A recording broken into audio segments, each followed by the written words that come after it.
Hello, everybody. Before we get the show started, you may notice here. Let me pull it up.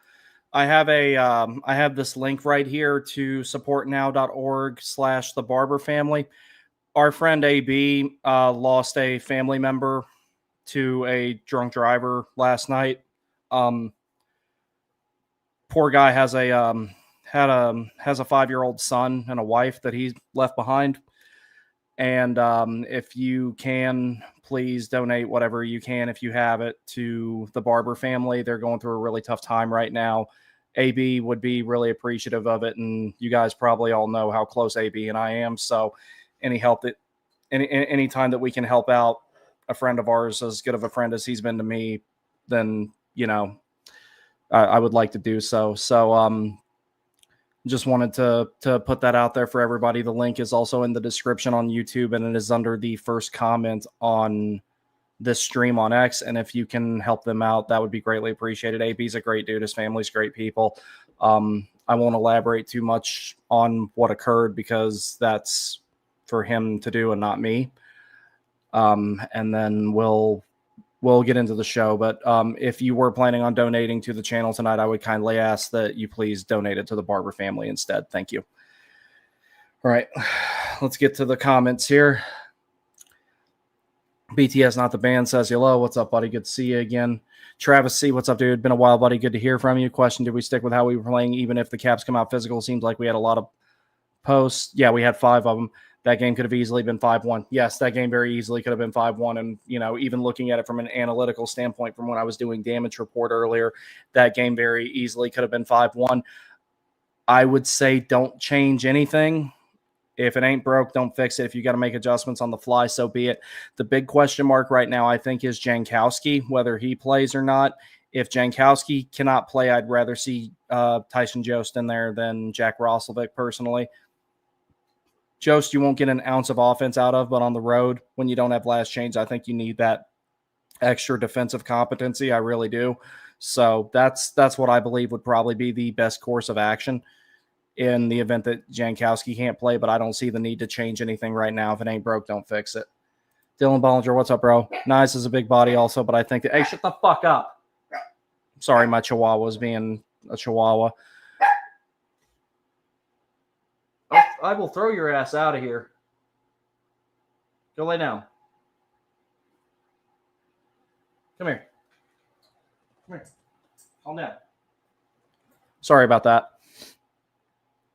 Nyes is a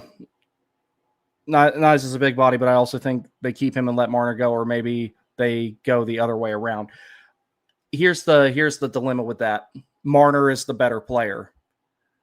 As far as who fills a need for the Hurricanes more, that is Matthew Nyes, as far as a player that would instantly improve this team. Now, I would gladly take either one of them, but as far as a player that we need more, we need a player like Matthew Nyes more than we need a player like Mitch Marner. Granted, Mitch Marner is one of the best available with his skill set of being a speedy 200-foot winger that can produce a ton of offense and could really take Aho to the next level. That's I see what you said there, Andrew. So I think that Nyes fills a need for us, but I would say the Hurricanes need to make a hard push at whoever becomes available, because if they sign Marner, if the Leafs decide to keep Marner, then that's a situation where you immediately start making phone calls about trading for Nyes, because as it stands right now, we can't offer sheet him because we don't have our 3rd round pick, and he's going to be in that bracket that requires more. Come here. Come here. Come here. If y'all are wondering who is doing all this background noise, this is Butters. This is our little dog. He has stuff to say sometimes. He's not like my big dog. My big dog is pretty quiet, and he's over here laying on the floor. What's your deal, Dust Bunny? Why are you getting all upset? Daddy's got a show to do. You need to relax. Go hang out with your brother. But yeah, so as far as that goes, if they sign Marner, the Hurricanes need to start making some seriously, they need to make some serious phone calls to try and trade for Nyes with all the assets that they have. I don't see any way that like they could totally get it done with having those picks from Dallas and having this loaded prospect pool we have to get Matthew Nyes. I think that some of that stuff is most certainly expendable. I haven't dreamed up any trade scenarios yet in order to get Matthew Nyes. I assume it would probably involve Scott Morrow, one of the first rounders from Dallas, and maybe something else. But I would love to get Matthew Nyes. Absolutely. As far as wingers go, he's my number one target. But if they don't sign Marner, Nyes is definitely staying there. But it's one or the other. There's no way they can make them both fit. And they have Tavares being a factor as far as whether they want to keep him or not. Andrew says, respect Frank. Frank ain't doing nothing. Nah, Frank ain't doing nothing at all. He's just laying here being quiet. The Chihuahua, on the other hand, is like raising all kinds of hell over no reason. J-Dub, what's up, dude? Let's fucking go, Canes. I agree. BTS, not the band. I absolutely hate dogs, but yours is cute. Yeah, I when I was little, I was actually afraid of dogs, and now I love them to death. When I was really little, I was terrified of them because I got bit by a chow dog when I was like 4 years old. But now I like animals in general, though. I like dogs. I like cats. You know, I like animals. I always have. I like animals more than I like people, honestly. Travis C says, if we pull the one out tonight, how loud do you think Lenovo will be? Oh, boy. Oh, that's my tinnitus would probably be pretty bad, and I'm going to be there on Saturday, so we will see. Speaking of possibly winning tonight, let's get into talking about that. So just the normal source citation and logo use disclaimer and everything, so that way I don't get sued.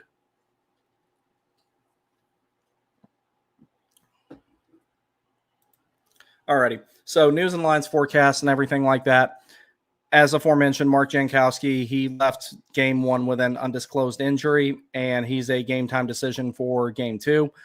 Ryan Leonard, the Caps rookie that they signed after he finished up his NCAA year, has been pulled out of the lineup in favor of Taylor Radish. I think what the Caps are going for with that is they know they're not going to beat Carolina at the speed game, so they took speed out of the lineup in order to add physicality to it and experience as well. I think that's their rationale behind it. They're not going to try and, put out an oil fire with a bigger explosion. They're going to try and do something different this time. So I think that's the biggest reason they did that, not to mention Radish is a more experienced player than Ryan Leonard. I don't think Ryan Leonard has played bad, to be perfectly honest. I think that they're just trying to spark something differently. Carberry's not one to make panicky decisions about things, but this also kind of reeks of when Kuznetsov was pulled out last year in the playoffs in favor of Maxime Comtois. And till this day, I do not, nor will I ever understand that decision. And as far as bad decisions Rod has made, that one is in the top 10 because Comtois didn't even see the ice in overtime. So I don't know what the rationale with that was.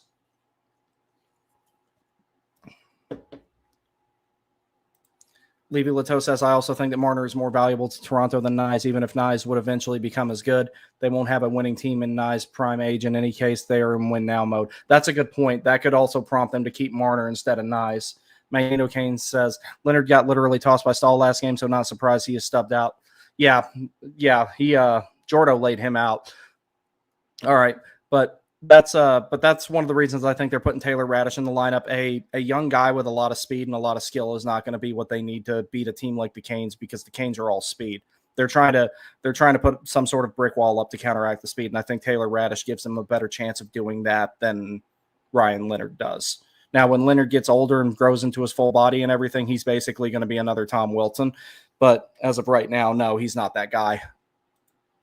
All right, so looking at the overall game notes here, Carolina has a 1-0 lead in the series at the moment. Game one notes regarding Carolina: they had a dominant puck possession performance. They generated a ton of chances. They hit 5 posts and eventually won it in overtime. That was a game that looked like a goaltender's duel on paper, but it was not at all. Anderson will likely see more shots tonight in game 2 than in game 1. I think the Caps are going to make some adjustments to try and generate more offense than what they did before. I wouldn't be surprised if the Caps start leaning towards some more volume shooting instead of chance quality.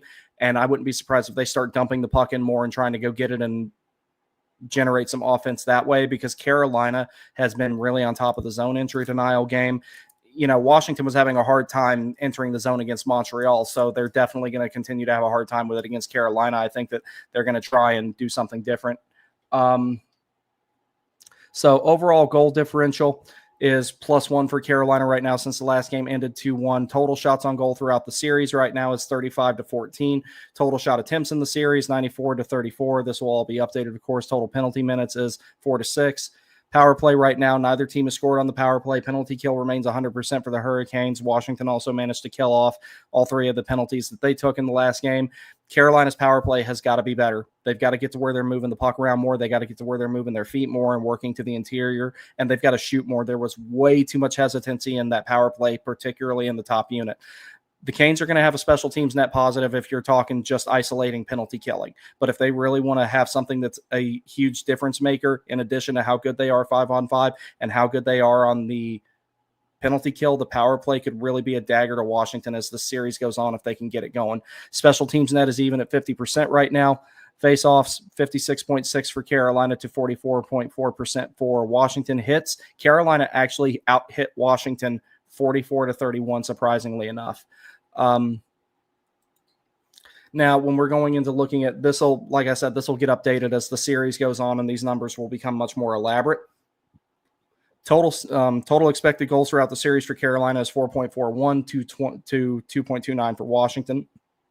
So they've been outchancing them pretty heavily.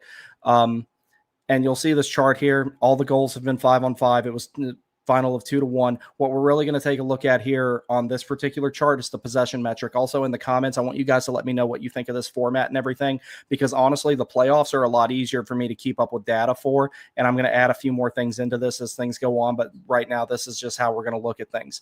So possession 5-on-5. The only time I cite Corsi and Fenwick is 5-on-5. Talking about it any other time is completely irrelevant. And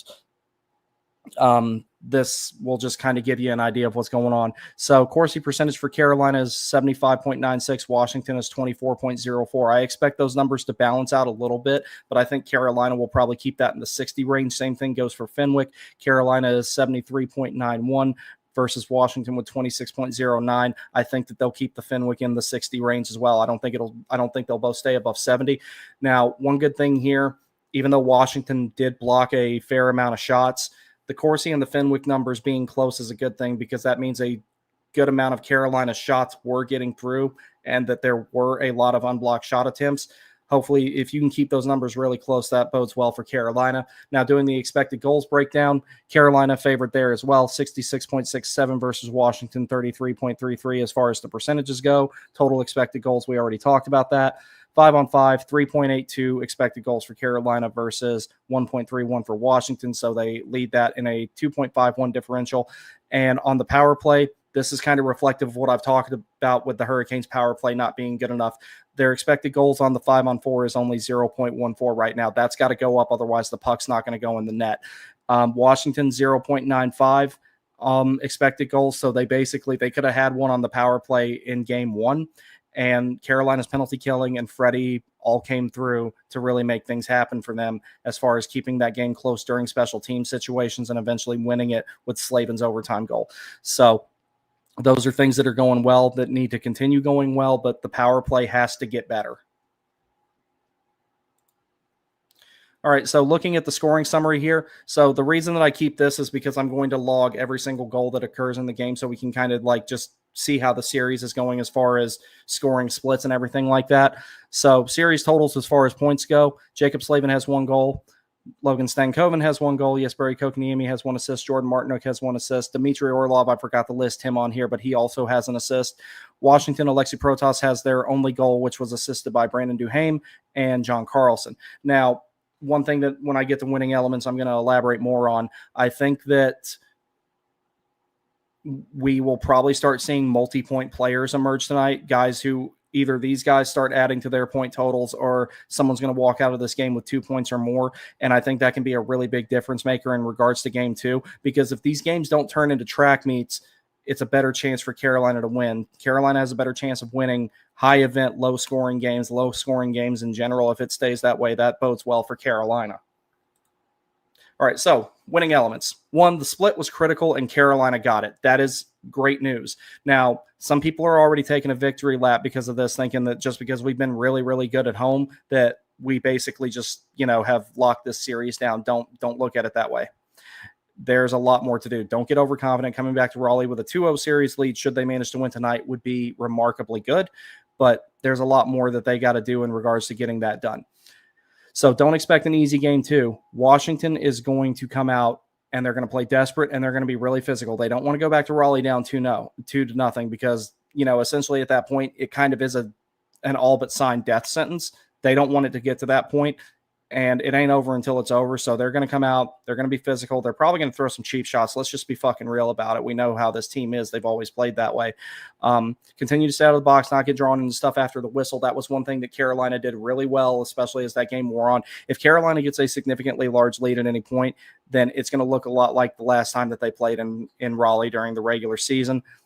Push back, show team toughness, but don't get drawn into stupid shit when you don't need to.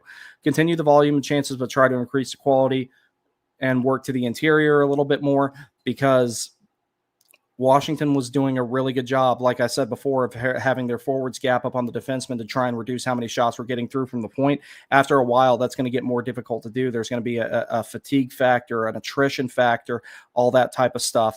So Carolina needs to not change a whole lot of what they're doing. They executed that game nearly perfectly. The only thing I want to see is, if you can eat up some more of those rebounds, maybe get some more of the shots through and everything like that, and put maybe a few more shots on goal. That's about the only thing that they really need to fix. And that's being really damn nitpicky about it. And that's other than the power play. The power play is by playoff standards, it's atrocious right now. It's got to be a lot better.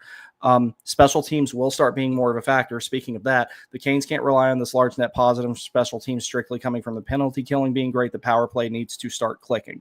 5-on-5, you got a pretty good advantage. Penalty killing, you have a huge advantage. But if you want to do something that could potentially really, really put this series more in Carolina's favor, the penalty killing, the power play has to get going. Multi-point players will start emerging and becoming a factor, as I was talking about before. Now, this is a little chart that I'm doing. I'm doing it for both teams, where I just kind of, break down how each goal was scored and everything, or the types of goals that were scored and everything like that. So in game one, pretty cut and dry as far as the goal differential goals. 3 goals scored, 5-on-5. Carolina had 2. Washington had 1. As the series goes on, I will be able to add in other things that happen and everything like that into this chart. And more than anything, we're going to analyze this at the end of the series, regardless of which way it swings. Now, this right here is something I've been working on. I've not totally finished it yet. Natural Stat Trick actually only had the stats for this for the forward lines. They didn't have them for the defensive pair, strictly isolated for the playoff series, which I think is kind of a dumb thing. I don't know why they only have the forward lines with those numbers, but they didn't have them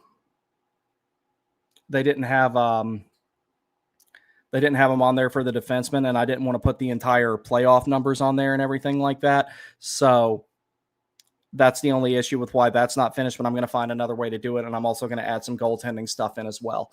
But that's essentially it as far as that stuff goes. Let me remove this and give me 1 second. We're going to take a quick break. Then we'll do some comments and everything like that, and we will talk a little bit more, and then we'll get going from there.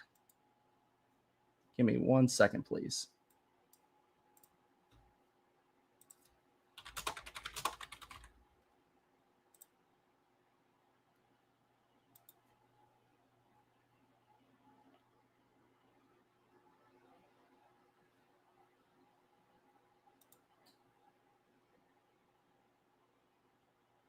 Where is it?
All right, everybody. As you know, I alluded to in the beginning of the show the tragedy that was suffered with AB's family. He's here to talk about that as far as what you can do to help out with the donations and everything like that. And then we'll talk a little bit more about the game after that and get to the rest of the comments. But AB, the floor is yours, my friend. I'm sorry for your loss. I appreciate it. Well, I just wanted to come on here, and Brandon, I love you, dude, and I appreciate the shout out that you gave. Absolutely. Yeah. So on Tuesday in the afternoon, my cousin's husband got into a motorcycle accident. And the person, we believe, was under the influence. And so he was sent to the hospital and had some procedures done. And that night he had some catastrophic health scares there. And today, early in the morning, he was on life support and they had to pull the plug. The damage was already done, and so he passed away. He was 32 years old, and he has a 5-year-old son that is getting ready to know that his father has passed away. But this guy followed the Hurricanes a lot. And I took him to some games. So, just please keep myself in your prayers and my family, his wife, who's my cousin, and their son in your prayers, because, a 5-year-old, kids are resilient, but losing a dad at that young age, it's really difficult. But his dad was a huge Caniac. He always talked about them. He always, loved going to games with me. And we talked about the Capital Series a couple of days prior. So again, Brandon has a link in his description, and I have it on my Twitter. I put out a tweet. So it would mean a lot to our family if you donated, and mean the world to me. And, just rest in peace to a really good guy that was gone too soon. But again, if you're behind the wheel and if you've had any drinks, it is so easy to call an Uber, to have a friend pick you up, to walk, or anything, because there are so many deaths per year of drunk drivers, and I just experienced one firsthand. So please, everybody watching and just the whole world, just don't get your pride to stand in between being safe, because you don't know if you make a wrong turn or you don't see something and you take somebody's life.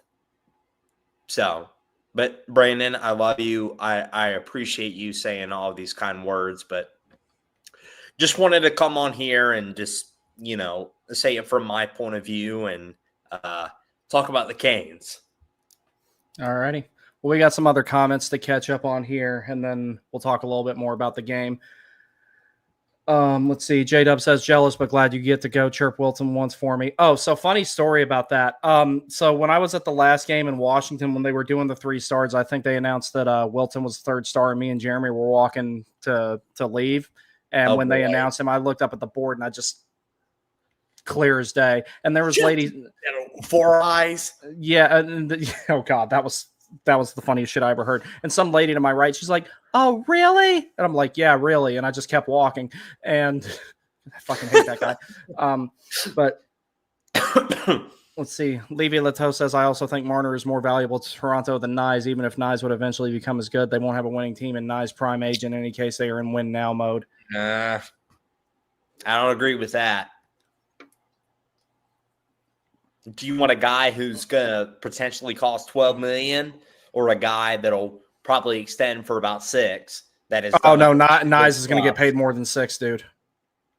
For an extension. I'm not talking about free agency. He'll probably Nyes is going to get paid like $8 million. Nyes is going to make $8.5 million or $9 million. But you can't keep both. That's what I'm saying. You can't keep both. So it's like, that's what we've talked about on and off here with the comments and everything. Now, like I've said before, Marner's the better player, but as far as who would fill a need more for the Canes, that's nice. Potential is better than overall. Yeah. Well, it's more so the fact that Nyes has the physicality. He has the net front capability. He has a bunch of things that Carolina doesn't have. Now, don't get me wrong. Marner would be a great addition to this team, but does Marner take Aho and Jarvis to the next level in a way that Matthew Nyes could? I don't think so. Okay. I mean, we'll have a talk about that when you come Saturday. It's nothing against Marner. Marner's an amazing player. But I'm just saying, as far as what fills a need for Carolina more, that's Matthew Nyes. Matthew Nyes, it's like, and I said this when I did Damage Report earlier, and I hate to reference this motherfucker, but he's got a very similar skill set to Mikko Rantanen. Very, very fast for his size. He's a little bit more physical than him. Does all the good net front stuff and can score in tight, has a wicked shot, big body, all that type of stuff. How tall is Matthew? Matthew Nyes, I think, is 6'4". Here, I'll tell you in 2 seconds. Let's check here. Yeah, I got it right here. Hold on.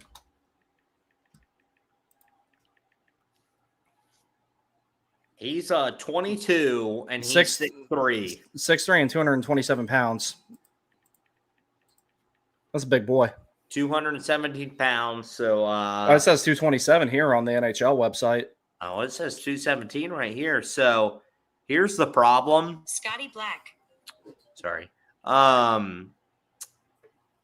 He'll be an RFA in 2025. So this year. Yeah. So anything they do, they'll match it immediately. Well, we can't offer sheet him anyway. We don't have our third. I'm saying if they keep Marner, we need to try to trade for him. And we have enough assets to potentially get that done. You have NHL-ready prospects, eventual NHL-ready prospects, picks that you got from Dallas from moving Rantanen out. And if he hadn't dragged his feet, we getting the contract done, we probably would have added another player at the deadline. So, again, fuck you, Mikko Rantanen. It's a miracle when he tries. Yeah, when he tries, but like he didn't try here because his wife told him not to. And I'm sorry, I just don't respect him for that. I never will. Fuck his wife. Sorry, but like, yeah, but it is. But I'm just saying, there's no woman on this planet that would tell me to take a $16 million pay cut and still be my woman the next day. I can promise you that. Like, no way. I'm gonna text your girlfriend. Well, I don't even have. Oh no. If I were in that situation, she'd be like, "Wait, they're gonna pay you more to be in Raleigh than in Dallas. We're staying in Raleigh." That's exactly what the fuck. 100%. Yeah, I can tell you that right now. She would be like, "Yeah, well, that's more money for us to retire with." I can tell you that. Go fuck yourself. I'm glad that you're showing your true colors and playing your best hockey when you literally looked like a dwarf. Trying to get on a Disneyland ride to play for the Hurricanes. Yeah, he didn't try here at all, and I just don't respect him for that. No, not at all. And it wasn't even that he didn't want to be here. His wife didn't want him to be here, and that's why he didn't try. Now, if he had said, I didn't want to be there, different story. Brigham says, I think Hughes had some sort of autoimmune joint condition that he was struggling with. Yes, that's true. I don't know if that's why he was scratched that game. I heard other things. I won't elaborate on that because I can't verify them. I was about to say no comment. No, it wasn't his prior issues. It was okay. I heard him and Rod had a disagreement and he scratched him because I don't know if that's true or not. I don't know if that's true. I don't think it is, but he did state when he went back to the KHL that he had the autoimmune problem which that stuff's no fun. So Which I've never had nothing like it, but I know no people who comment. have. I know people who have had autoimmune issues, and it's a hard thing to live with. 100%. Frank the Tank says, "Sup guys, let's go Canes." I agree. Levy Lato says, "Just a very minor heads up about the stats. I think XG percentage was slightly wrong on its slide, showing G percentage instead. According to the total XG should be 65.82 instead of 66.66. Okay, yeah, I probably made a mistake getting all that data over because I was working on that for a while. Let me look here. For goalies? Oh no, Or it's not. goals? No, for goals. No, okay, yeah, I straight up made a mistake there. Thank you, Levy. Thank you for pointing that out. I will fix that. Yeah, I straight up didn't notice that. Oh boy, we got a lot more comments here. Travis C says, I feel like the national broadcasters of PK didn't really give us any credit on how we took control of the game. It was just how bad the Caps played and how the Caps needed to be better. Oh. And he did the same damn thing in the last series. I remember in game one, this is the most casual comments I've ever heard a professional make, where he says stuff like, the only reason the Devils aren't winning is because they're not playing their best game. Well, you tend to fucking lose when you don't play well. Like, that's been established since sports became a fucking thing. Like, I will say this. I'm trying to be a sports broadcaster. And I literally, all my picks, I went 5 for 3. Yeah. 5 for 3. Mark Messier, who has won a Stanley Cup, was 5 for 3. PK Subban went 2 for 6. Yeah. He had Montreal beating the Caps, which is fucking stupid. That was more likely to happen than the Devils beating. He had Ottawa beating the Maple Leafs. It sounded like he just decided to, like, I'm just going to check all the lower brackets, lower seeds or whatever. He hates the Hurricanes, and every national media hates the Hurricanes. And PK, if you're listening to this, fuck you. You are an awful analyst. It is a miracle that you have a job for announcing, because if you were to try to play in the NHL, you would be a free agent and playing in Europe. Yeah. All right. So we have 24 minutes here, so we'll keep going through some of the comments here. PK did say after the OT goal that Carolina earned the win. Yeah, I heard him say that, but it's just like, it's like, what all do we have to do to just like actually be for them to admit that the team's pretty good when it wasn't supposed to be? But it's like, after the fact. Yeah. Will Park says, sorry for your loss, friend. I appreciate it, Will. Donate if you can. Rooster also says, so sorry for your loss, mate. Rooster, again, donate if you can. Travis C, we'll be praying for you. Love from the Morning Take Chat. All right, buddy. Travis, absolutely. If you can, donate. Levy Lato also says, sorry for your loss, man. I wish you and your family all the strength in dealing with the grief. God let him rest in peace. Absolutely. Will Park says, don't let Biz off the hook too easily. Yeah, well, see, here's the thing. I got put in a fucked up position here. It's a lesser of two evils situation. So it's like, okay, so I had 3 options for an ECHL team. I could be a Norfolk Admirals fan because I used to be stationed there, and I went to their games when they were AHL and ECHL. But the only time I went to the games when they were the AHL was when 2009-ish? No, it's later than that. It was 2011 to like 2014 or something like that. When the Norfolk, this is a while ago, when the Norfolk Admirals were still an AHL team, because while I was living there, they were the Ducks farm team, and then they became the Lightning's farm team. And I was, so I would go when the Checkers were in town to play them. That's like back when the AHL, everybody actually played everybody pretty frequently. Because the Checkers were actually in the Western Conference then. So I know it doesn't make a whole lot of sense, but that's the way it was. So I would go when the Checkers were in town, and that was actually the first. I think that was the first place I actually saw Brock McGinn play, was when he was still with the Checkers. And if I remember correctly, that game was a long time ago. Yeah, that's right. Yeah. Because also Norfolk was the AHL affiliate for the Predators, and they got knocked down. Yeah, and then when they went to the ECHL after they traded the franchise with the Bakersfield Condors and everything, so I had that option, and plus the Admirals were the Canes affiliate a couple of seasons ago, and then they had the partial agreement with them and the Manitoba Moose, and then they did the whole thing with Bloomington, but now they've got an established ECHL franchise with the Gargoyles. Right. Yeah. Then I get here, and, I already knew that the Stingrays were affiliated with the Caps. I'm like, well, I can't be a fan of them. Fuck that. I'm not doing that. So it was either like, who do I dislike more, the Washington Capitals or Paul Bissonnette? I find myself agreeing with Paul Bissonnette about 51% of the time. I agree with the Washington Capitals 0% of the time. So it was an easy choice from there. So I just decided to support my home state's ECHL team. And the best part about this is, and we're going to do a whole stream talking about this in the near future, the best part about this is, since they're part of Zoyer Sports Group, there's a lot of things pointing to us getting the Checkers back and being rid of the fucking scourge that is the goddamn Chicago Wolves. I am so ready to be done with that piece of shit franchise. Fuck them. I hate them. It just doesn't understand. I don't understand that the Charlotte Checkers are in Bojangles Coliseum. And not affiliated with the fucking Hurricanes. It's a crime. Like, are you kidding me? Here's what I think is going to happen. So the Wolves and the Hurricanes, the agreement they have is 3 years with option years after. I wouldn't be surprised considering how hard of a time they have getting along, apparently, even though you haven't heard nothing like that in a long time because a certain AHL reporter doesn't need his backup clicks. Because according to him, they were going to be out there wearing the same red and black gloves that we wear with our away sweaters and our red sweaters. Of course, that never happened, that we weren't going to build their practice facility. Guess what? It's getting built. There was apparently, but I think what's going to happen is they're going to be like, hey, look, we want to get back with the Checkers. They have a mutual early termination of the agreement. Hurricanes get the Checkers back. And then honestly, at that point, it's not our problem anymore. Because if Zoyer Sports Group owns the Greensboro Gargoyles, there's no reason why they wouldn't want the other team that they own to be affiliated with the Canes. And then that streamlines that entire process. It makes the business side of things a whole lot easier. I am incredibly confident that sooner rather than later, the Canes are going to be back with the Checkers. A lot of things are pointing to that. Now, that's not me having any insider information. This is just me speculating based on water is wet, fork found in kitchen, tree found in woods. So that's just me putting 2 and 2 together. So, but yeah, so as far as that goes, it's not me letting Biz off the hook. It's me siding with Biz as opposed to siding with a team that I don't really like, especially considering I used to live there, which is what made me hate them. So that's all it is. Paniac says Burns to use Pakistan. He's been okay lately. He's been okay lately. I think he's been okay. Next year he'll I don't know what he's gonna do. He can't stay here, dude. I mean, I can see he's not going to, but knowing Rod, like, I don't know.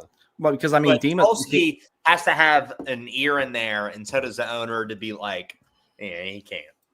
Yeah, it's like I hope that we can win the cup, and he just is done. That would be nice. That would be like great. Then he can ride off into he can ride off into the sunset. Devil's Joint, what's up, buddy? The Dallas Rantanins. Paniac says nice, clears busting, and yeah. All my homies hate Miko. Susanna out. I can't tell you how many conversations I've had with Brandon and Jeremy off screen. Yeah. Saying shit we definitely can't repeat on here, even though my show is relatively uncensored. Devil's Joint says Rantanen acted like a bitch. Yeah, he did. That's why I don't respect him. Is that dude a Devils fan? Yeah, but he's my buddy. He's a good dude. Oh, okay. All right, cool. He's cool. He's on the restricted targets list. Do not engage. He's cool. Levy Lato says Nyes will probably take at least 7.5. Any less, and he will be offer sheeted away, maybe by us. That dude has already shown he's a playoff performer. We got to get our third back if we're gonna offer sheet him. Yeah, he's gonna stay in Toronto. Marner's gone. Well, if Marner goes, I wouldn't be upset about getting him. And another thing, if we do get Marner, like how I've always talked about, like maybe we can solve the second line center. Okay, first off, I think the center problem is not nearly as bad. Pedersen is probably going to be traded, and no. Hear me out. I'm saying our center problem is not nearly as bad as people make it out to be. If you add wingers that can put the puck in the net, who cares? Now, that being said, I would like to see Jarvis tried at center, because if you bring in Marner, you put him with Aho, bump Jarvis down to the second line center, leave Aho and Jarvis together for power play and penalty kill, but Aho with Marner on the right, fill in blank on the left, Svechnikov maybe, because then if your center depth is Aho, Jarvis, KK, and Jordo, or in the future, Aho, Jarvis, KK, Jankowski, whatever, something like that, that could be really good, because everything that kept Rod from wanting to have Natchez tried out at center for an extended period of time doesn't apply to Jarvis. Jarvis is our best player now, and that's hard for me to say. He's our best forward now. He is, and I love Sebastian Aho. I thought he said best player. I was like, I don't know. He might be our best player at this point. Sebastian Aho is my favorite center of all time, and he's in my top 3 favorite Hurricanes of all time. But at this point, Seth Jarvis is a better player than him. Yeah, but I'm saying better overall player. Slavin clears him. Slavin clears Jarvis. Okay. Let's just keep it about forwards because not even worth comparing Forwards, those two. They're Jarvis tied. Aho and Jarvis are tied. No, Jarvis is our best player now. Well, I'm telling you, Jarvis is our best player now. In my opinion, they're tied. It was hard for me to say that too because Aho is one of my favorite players of all time. Jarvis is probably in the top 10, but Jarvis is the best. I think they're tied. Aho's going to be the next captain of the Hurricanes. Yeah, but that has nothing to do with skill. No. He was going to get that anyway. Skill, but like, it's hard to compare them right now, especially in the playoffs. And looking at numbers, if I see an impact next year, and Jarvis and Aho make an impact, but I'll see it next year, and I will admit it to a T if Jarvis is better. Yeah. Devil's Joint says he cucked out in regards to Ranton, and he also says I have an autoimmune disease and it ruined my life. Yeah, dude, those things are no fun. Everyone I know that has one of those, it's rough on them. Nico Sandbag, Carolina, I think he was trying to be bad, honestly, and for that I can't respect him as a I thought he said I can respect. Okay. No, he said I can't respect him as a competitor. He should have been playing the game regardless of where he was. Yeah, that's why I have a problem with it. Like, I'd rather him just immediately said, "Hey, I don't want to live here. Go ahead and flip me." I would have been. Do you remember? Which is ultimately what happened anyway. Do you remember that session where like Griff was like, "I don't want to curse," and Griff was like, "Yeah, go ahead." I said, "Miko's a pussy." Yeah, and like, dude, like. You're a professional player, and I understand your wife's in your ear or whatever it is, but like, he's doing his own thing in Dallas. Whatever. Fuck him. Yeah, tell me to take a $16 million pay cut. I'll have a new wife. Like that's the end of that. I wish Gensel was here. I do too, but that ultimately turned out being our fault. No, that was Tom and Don. That was on our end. Yeah. And now it took a while for that to come out because it looked like he was just negotiating in bad faith to get a better deal elsewhere. And then no, but he wanted to be here. And then he came out later and then he came out later and said what happened. And then, then the stuff comes out where Aho said, yeah, I called him and tried to get him to stay because Aho knew that was like what he needed to be a 100-point player was someone like Gensel. But if you bring in someone like Nyes or maybe even Marner, because Jarvis has also showed he can play the left side. So, if you want your top line to be Aho, Marner, Jarvis, then, plug and play, put whoever you want on the left. We've also talked about Svechnikov being on that right side where he was drafted. I'd rather Svechnikov be on the right. That's why I'm saying I want to see Jarvis play center. And then, if the top line is, say, Nyes, Aho, and Svechnikov, man, honestly, Blake is very good on that top line. I would rather have Taylor Hall up there. Yeah. No, Taylor Hall needs to stay with KK. All right. Devils had no chance out of all 16 teams. You guys weren't healthy, though, either. If you had everybody, it's like that would have been a completely different series. I'm not saying you would have won, but it would have been a lot more interesting than what it was. The Devils suck. Oh, don't be mean to him. Okay. They at least had a chance of moving on. Had the least chance of moving on. Travis C says, no, they didn't.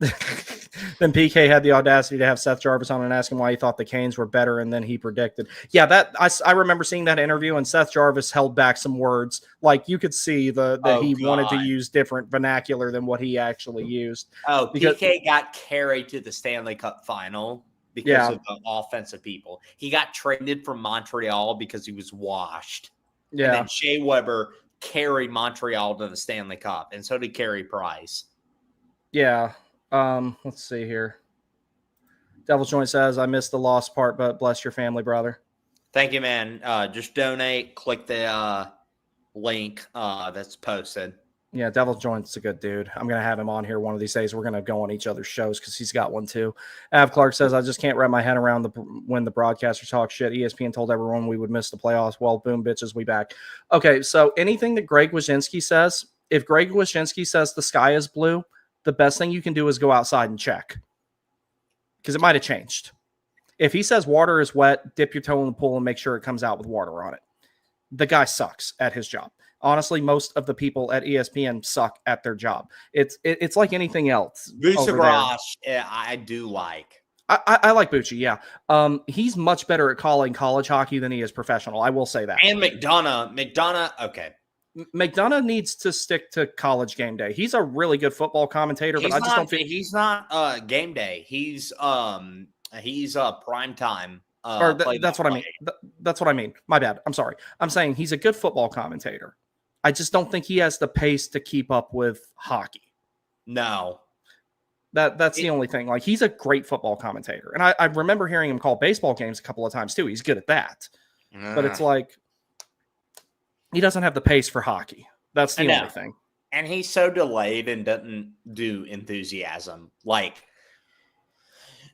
baseball, Joe Buck, if you've ever heard him call a game, like, I heard him call my favorite baseball, but like, man, I miss Doc Emmerich so much. And who was that guy who did a lot of the ESPN games in the early 2000s? I can't remember. Gary Thorne.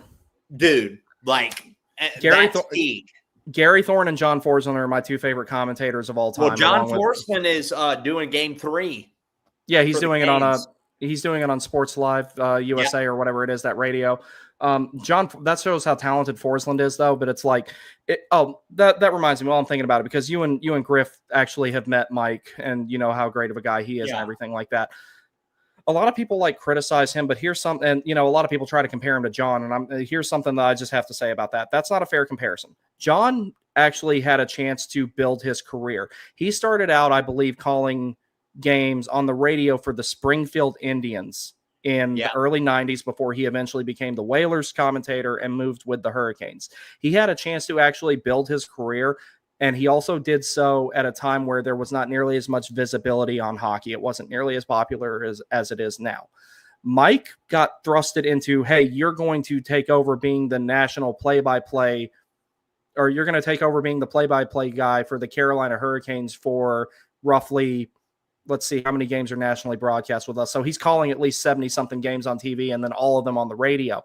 So, like, he kind of got thrown to the wolves and did a really good job adapting to it. He didn't really have a chance to, kind of learn in lower stress environments like John did. Now, don't get me wrong. John's always going to be my favorite. I listened to him call games when I was a kid. Mm-hmm. But I think for the circumstances Mike was given, I think he did a pretty damn good job. I really do. Yeah, so I've met John, and I've asked him, this was probably 5 years ago, like how he got into the business, and he literally didn't think he was going to be a broadcaster. He didn't think that.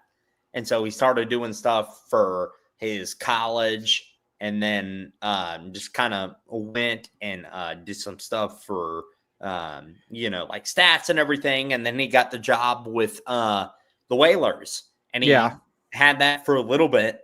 And Trick Tracy was also a goalie for the Whalers, but in their minors. No, he wasn't. Oh, yeah, in the minors, yeah. Yeah, in the minors.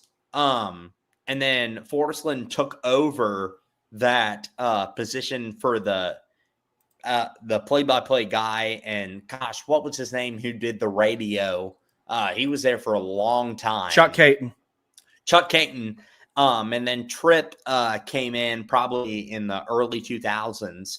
And gosh, John was there for, I think, 2019. And then Tom didn't want to pay John what he was asking. But Mike literally, when I interviewed him, he literally was a football player. He literally...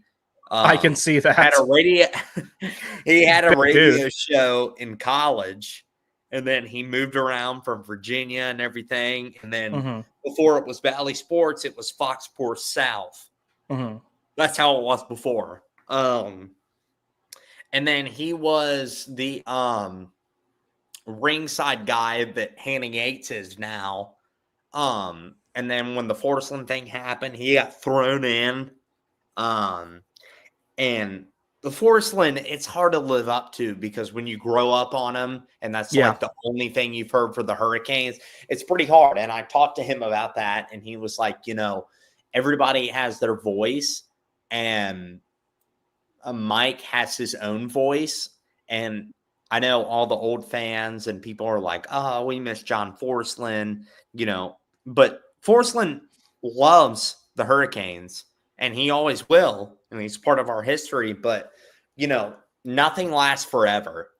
Yeah. And he is putting his own taste on things, and I think that's a good thing because you can't live up to the best broadcasters. Learning that from me being a broadcaster, you have to put your own taste on everything, and I feel like he's done a really good job. Yeah. All right. Well, we're going to speed run the rest of these comments because it's about time for puck drop. Devil's Joint says Keith Kincaid, Chicago Wolves legend. Yeah. LOL, thanks. Levy Lato says our third is in Utah right now. I think we can just give them a second 1 year later or something. What do you think about the Mammoth? It's all right. It fits. I thought Yeti would have been cooler, but yeah. Devil's Joint says JJ Paterka is who I thought would work in Carolina. If we needed another winger, sure, but I don't know about that one. I like JJ though. Miko took too long to tell us that he didn't want to be here. We got a good return, but it had been earlier. Maybe we got more in return. All my homies hate Miko. Yeah, all those picks we got, that we would have flipped those for something or someone. I'm just doing the stanky leg. Yeah, but Stankoven was born to be a fucking hurricane. Oh, dude, monster. Ab Clark says, wish we kept Jens over Natchez. Gens. Huh? Gens. Oh, Gens. Okay. Yeah. But yeah, it took me a second to put 2 and 2 together there. PK can suck another. I agree. Hall must be next to KK. The moment it clicked with those two is the moment when the KK reclamation project finished. I look at the guy way differently after that happened. Yeah, Hall's got to stay with KK, dude. He brought out the best in him. He really did. No comment. Hall going to be third or fourth liner next year if we get 1 or 2 players, sadly. If he's right, though. If we get 1 or 2 wingers in free agency. But, dude, if our third line is built around Jesperi Kotkaniemi and Taylor Hall, we're in good shape. That's what they need to be. Stahl and Martinook are going to be there. Well, they can be the fourth line. However, whatever order you want to put it in. A bottom 6 line built between Hall and KK and whoever you want on the right, be it Stankoven, Blake, whoever. I think I think Stankoven looks good there. Will Park says, I do like Mike Monaco. Mike Monaco's pretty good. He's got some pipes for a little guy. I think he's solid. I enjoyed listening to him call the game last night. Devil's Joint says Doc Emmerich is number 1. Absolutely. I have his game notes signed from 2007. Such a cool piece of memorabilia I have. That is really cool. Talk to me. I'll buy it from you, maybe. He won't give that up, dude. As big of a Devils fan as he is, he's not giving up anything with Doc Emmerich's name on it. Good to go. Got to go. Good luck tonight. I'll be posting all the replays. Thanks, buddy. Travis C says score prediction, boys. I will say... Shit, if it goes in, that's hard to predict, dude, because we should have won that game by a lot more the other night. I think this one would be closer by default. I'll say 3-2 Carolina. I'm going to say 3-1 Caps, unfortunately. We'll see. Love the stank, yeah, absolutely. Do the stanky leg. Sean, Sean, I'm sorry, I don't know how to pronounce your last name, but Canes win the series in 6 games. Distinct possibility. Stank the tank. Will Park says 4-2 Canes. Devil's Joint says 4-2. Rooster says, let's fucking go, Canes. All right, boys. Well, I have burgers waiting on me because my girlfriend was watching a cooking show and decided she wanted to try something new with making burgers. I hope it wasn't Rachel Ray. No. Her voice annoys me, honestly. Rachel Ray, not my girlfriend. But it's like, let's Rachel Ray, man. Well, whatever. She's a little too animated for me, but I'm not one to watch cooking shows. But she just, but Desiree said that she was going to make burgers tonight and she's going to do something different with them and everything. I'm like, all right, I'll try it. So like every time she cooks, it's really good though. So, all right, AB, thank you for joining me again. Sorry for your loss. Donation links will stay up and everything like that. We'll talk to you and I'll see you Saturday. All right, cool. Yeah, I'll finish up these last comments here. Levy Lato says, great show again, guys. Thank you for that. And let's go Canes. I agree. Devil's Joint says, haha, and leave him a like, people. Yes, thank you. I appreciate that, guys. All right, everybody, let's go have some fun tonight. I think we're going to have a good game here. We can build on what we did in the last game and everything like that. I do plan on having damage report after this game. I will see you guys after the game more than likely. If not, I will post it on X. Thank you very much for everything. Thank you guys so much for all the support, and thank you for joining us. I will see you later.